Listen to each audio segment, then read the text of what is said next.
I'm delighted to be here with all of you, and I wish my husband would be here to greet you, but I hope to speak in his spirit and share with you some of my ideas. My name is Annette Lantos.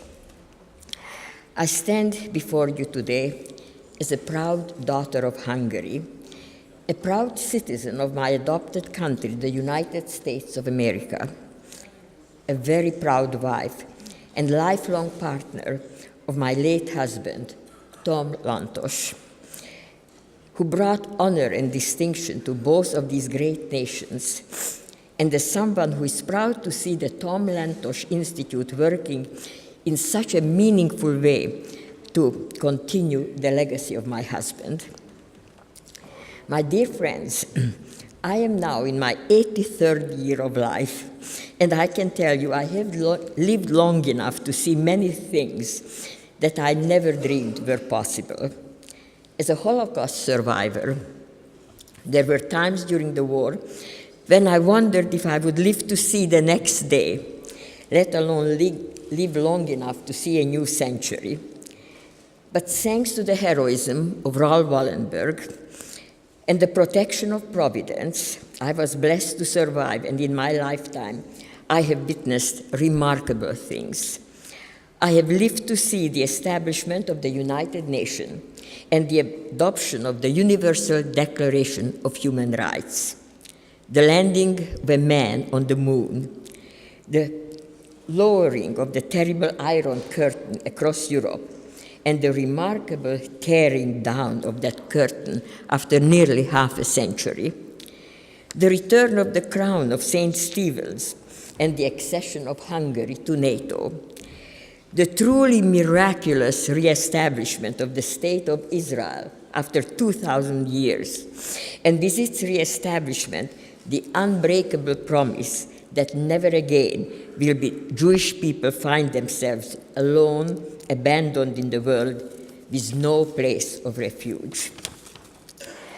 On a much more personal level, I have lived long enough to enjoy 58 years of marriage with my wonderful husband, the birth of 2 daughters, 17 grandchildren, and now 9 great-grandchildren, one of whom was born on the birthday of Raoul Wallenberg, who of course saved both my husband and my life.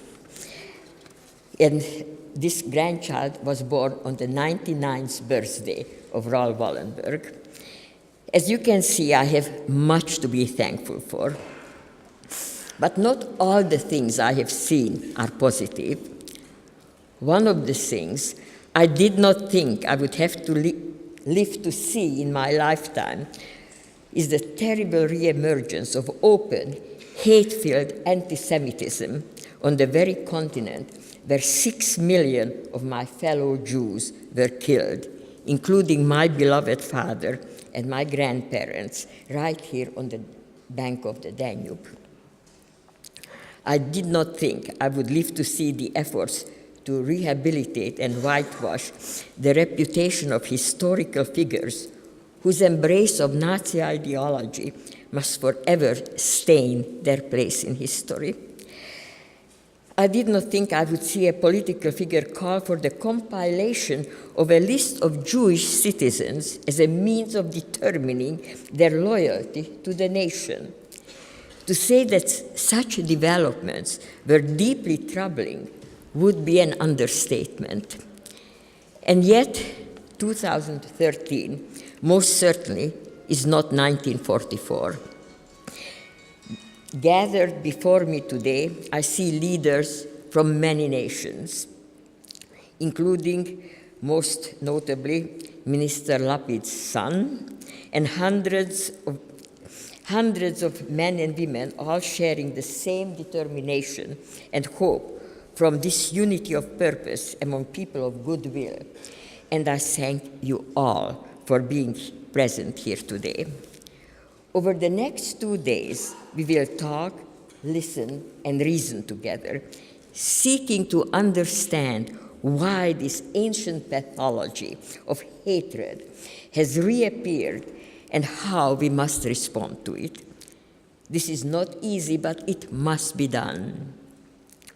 Allow me to share a brief analogy. I'm certainly no mathematician, but I have always admired those who can solve long, complicated equations that spread across many blackboards.